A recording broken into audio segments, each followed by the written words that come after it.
Shalom saudaraku, kebenaran hari ini berjudul pikiran duniawi. Pelajaran mahal yang harus selalu diingat bahwa pada zaman gereja mula-mula, aniaya hebat yang dialami orang percaya merupakan cara Allah untuk memisahkan orang percaya dari kehidupan duniawi, agar orang percaya tidak tercemari oleh unsur kekafiran. Melalui keadaan penganiayaan tersebut, orang percaya dipaksa meninggalkan dunia dengan segala kesenangannya. Dengan demikian, aniaya pada zaman itu merupakan berkat Tuhan bagi gerejanya, agar gereja menjadi perawan suci yang tidak bercacat dan tidak bercela bagi Kristus, sang mempelai pria. Paulus mengatakan bahwa penderitaan adalah karunia. Sekarang gereja tidak lagi mengalami aniaya seperti pada zaman gereja mula-mula. Ini bukan berarti orang percaya bisa hidup lebih tenang. Harga kekristenan tidak pernah berubah, saudara, yaitu penderitaan. Harus diwaspadai, justru kondisi nyaman-nyaman sekarang ini sangat berbahaya bagi iman Kristen. Dengan kondisi ini, orang percaya berkesempatan dan memiliki ruangan yang luas untuk meraih sebanyak-banyaknya yang disediakan dunia. Bila hal ini dilakukan, maka orang percaya tertawan oleh percintaan dunia.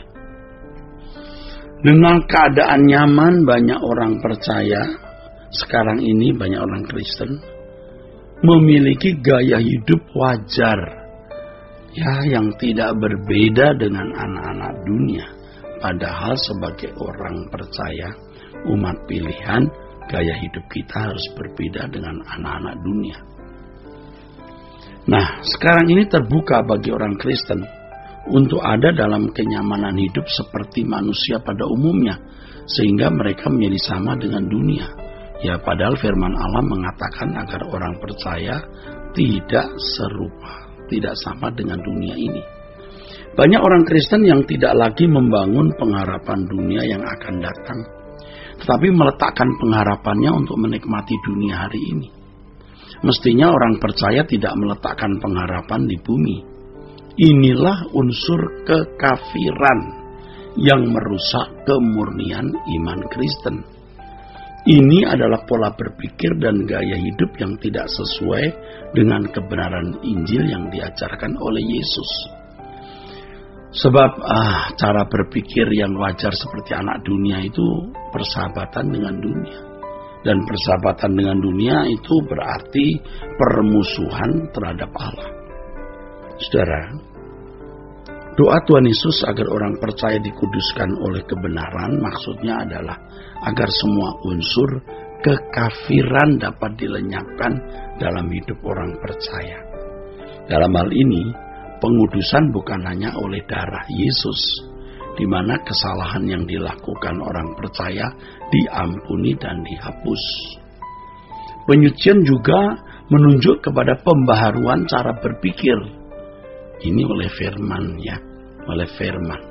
Ini berarti mengubah gaya hidup secara total. Tanpa disadari banyak orang Kristen yang menyimpang, yang telah menyimpang dari kebenaran murni karena masih menyimpan unsur-unsur kekafiran dalam hidup mereka. Ini penyimpangan, saudara. Hal ini sangat mengganggu pertumbuhan rohani untuk dapat mengenakan kodrat ilahi atau mengambil bagian dalam kekudusan Allah.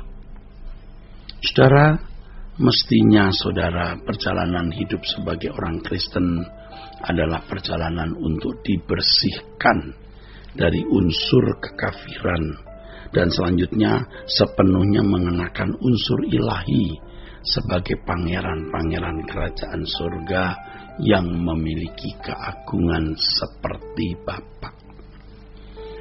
Banyak orang Kristen membedakan unsur kekafiran dengan keberagamaan hanya pada kegiatan seremonial.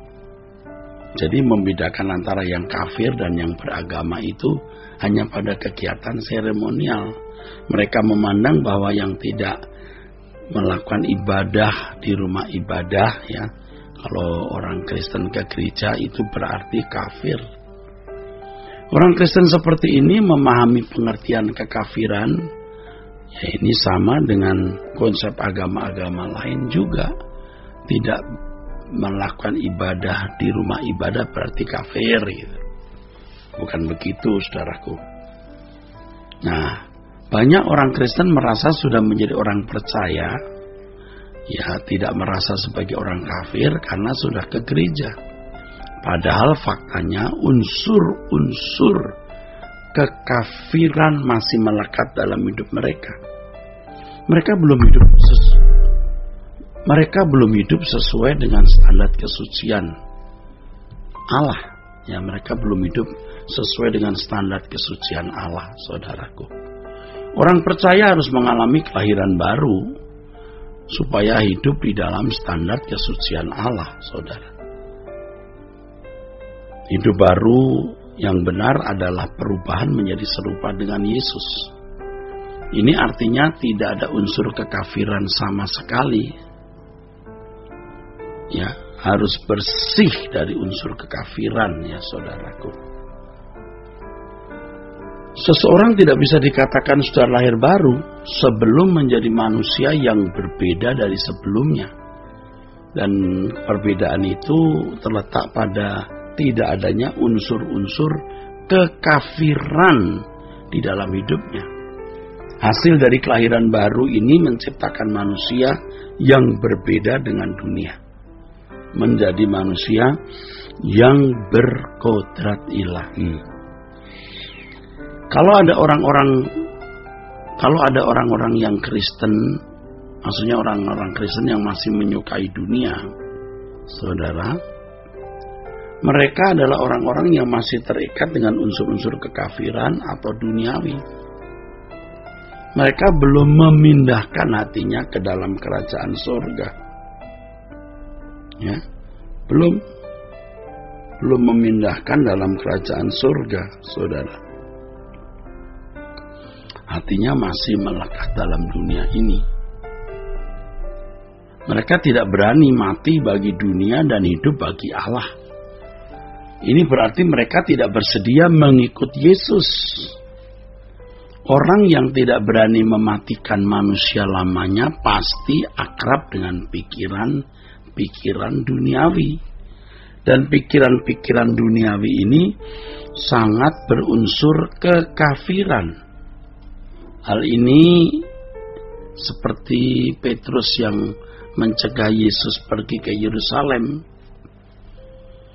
Ya, Yesus dicegah jangan ke Yerusalem. Itu berarti mencegah terjadinya salib. Ini pikiran manusia, bukan pikiran Allah. Dan pikiran manusia yang bukan pikiran Allah itu Yesus nyatakan sebagai pikiran iblis. Inilah unsur duniawi atau kekafiran yang sama dengan pikiran iblis yang bertentangan dengan rencana Allah. Tidak mudah membuang pikiran duniawi, tidak mudah membuang unsur kekafiran, sebab pikiran tersebut telah dibangun selama bertahun-tahun dari cara berpikir masyarakat yang ada sekitarnya, ya, cara berpikir keluarga yang diwarisinya. Mereka telah mengakuinya sebagai kebenaran yang mencengkram jiwa, memasuki kesadaran dan seluruh saraf-saraf mereka dari kecil. Hal ini tidak mudah digantikan dengan yang lain. Oleh karena pengaruh dunia yang sudah kuat merasuki mereka, maka tidak mudah menggusur dan menggantikannya dengan kebenaran Injil yang murni. Tapi kita tidak boleh putus asa. Harus bekerja keras untuk menghapus, menghilangkan semua unsur kekafiran di dalam hidup kita. Tuhan memberkati saudara. Sola Gracia.